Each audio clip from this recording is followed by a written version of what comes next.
Salutations, respected viewers. This is George from Ireland, and this video is about Trump's Korean demarche. Just yesterday, President Trump announced that he wants to meet the dictator of North Korea, Kim Jonghoon. Is this genius or is it folly? We shall see.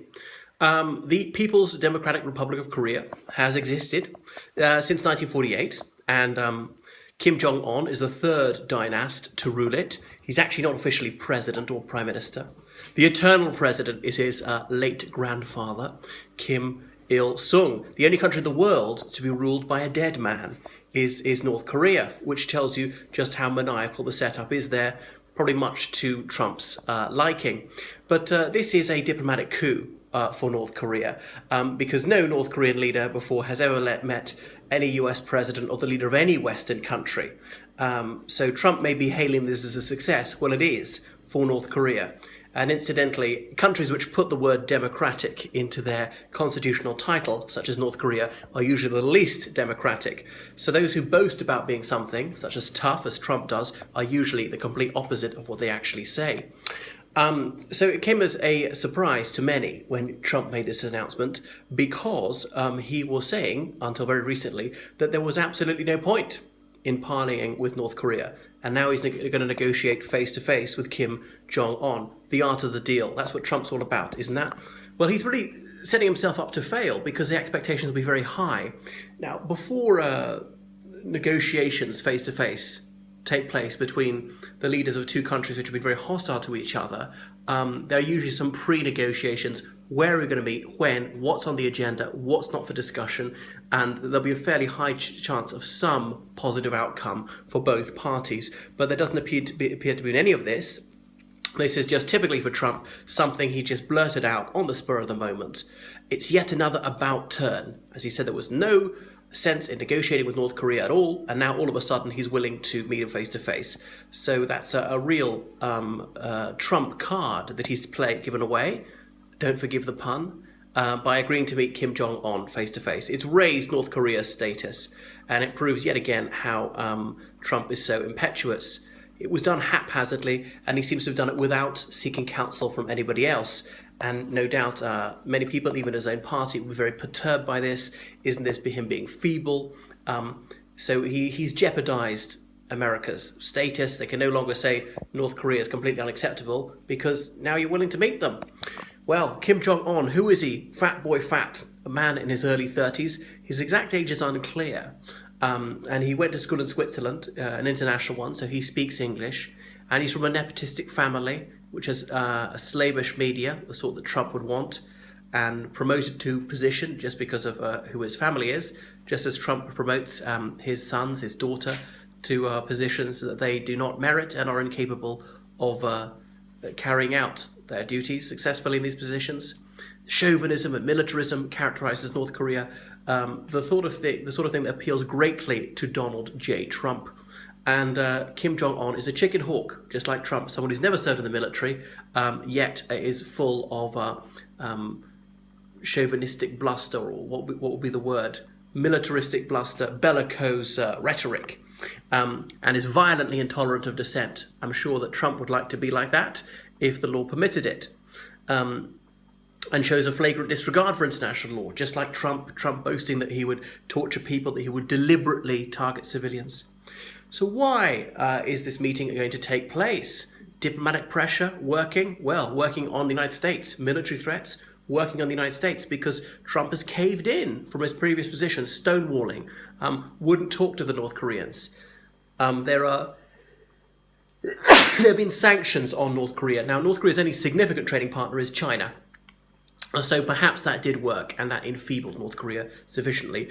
In the 90s, millions of North Koreans died of malnutrition because the government there was pursuing their nuclear weapons program, and the government there talked about defending the country, was willing to starve its people to death to defend the country. That's not defending the country if you're causing people to die of hunger.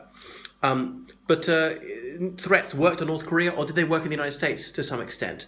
Because if it really came to blows, the death toll would easily be in the millions, not just for North Korea, for the Republic of Korea. And where can these North Korean missiles reach to? That's an open question. Quite a few Koreans are US citizens as well.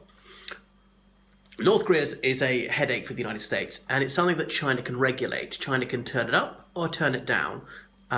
And so in order to get China to cooperate in containing North Korea, the United States has to make concessions to China and other areas, such as trade. So good luck with your sanctions, Trump. Not sanctions, sorry.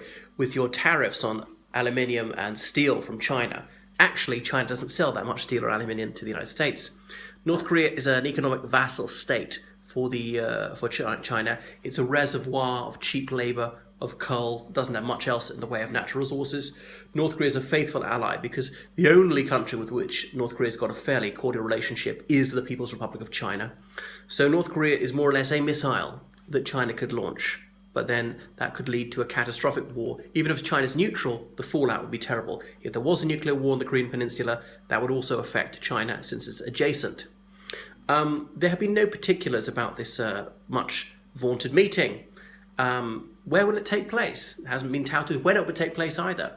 Is Trump saying this simply to divert attention from his Stormy Daniels imbroglio or the other scandals which he's mired in? Tough talking would give him an uptick in the poll ratings, so he thinks, or bombing countries. Trump's poll rating was quite satisfactory recently, about 40%.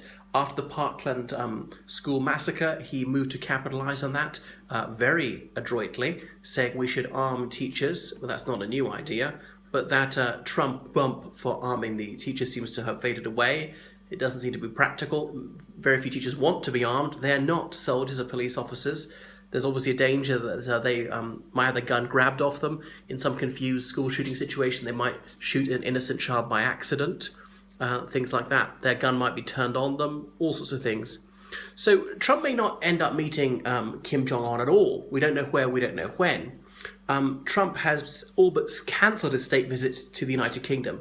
Almost as soon as Trump was inaugurated, the United States had this message from the UK, President Trump's invited to a state visit.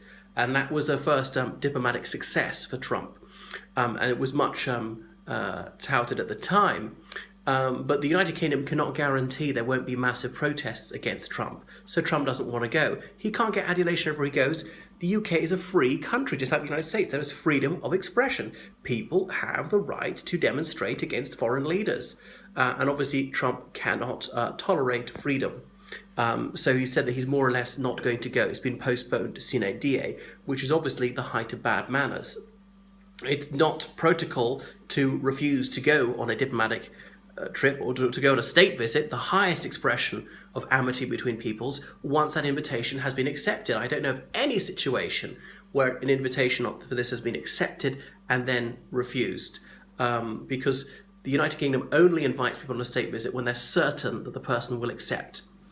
By the way, the United States has got no ambassador in South Korea. It's yet another example of Trump's incompetence, failing to fill these key diplomatic posts. What does that say to you in the Republic of Korea? That suggests that you're not important to the US. They haven't even bothered to do this. And obviously gives more influence to other regional players in South Korea, China, Russia, Japan. Well, Trump's usual means of covering up a scandal is to create another, even bigger scandal. But this time, it seems to be a détente with North Korea. So what's going to come out of this meeting? It's hard to see how it will profit the United States. The North Korea will renounce its ambition to have even longer range nuclear missiles. I don't think so. They might say that, but they certainly won't stick to it. The United States has tried to prevent various countries acquiring nuclear weapons. It tried to stop the Soviet Union, India, China, Israel, Pakistan getting nuclear weapons, South Africa in the apartheid era. That failed in every single case. Libya, likewise. Now, the Libyans dismantled their nuclear weapons at the time. Some say due to the diplomacy of Tony Blair, or the example of Iraq. But then Gaddafi was overthrown, partly due to NATO bombing a few years later. The lesson that people will draw from this is if you get rid of your nuclear program, you will be ousted. The South Africans got rid of their nukes just before Mandela took office. The United States didn't even want allies like the United Kingdom and France to develop nuclear weapons. So this non-proliferation policy has usually failed. North Korea already has nuclear weapons. I suppose we're just going to have to live with it. Jaw is better than war. There might never be a nuclear war. I know it's terrible, and the more nuclear weapons are, the higher risk there is of nuclear war. I prefer that nuclear weapons didn't exist, but they do, and weapons are never disinvented. They're only superseded by weapons of even greater destructive capacity, and I don't see nuclear weapons being made obsolescent anytime soon. And what message does this send to Iran? Iran will also conclude that if they have nuclear weapons, the United States will not dare invade them. The US has invaded many countries, but never a nuclear power. So I don't see how Trump can get a good outcome from this. The North Koreans might say something positive, they might get the sanctions lifted, but the Korean situation seems to shift between tension and détente every few months or every couple of years in no particular pattern.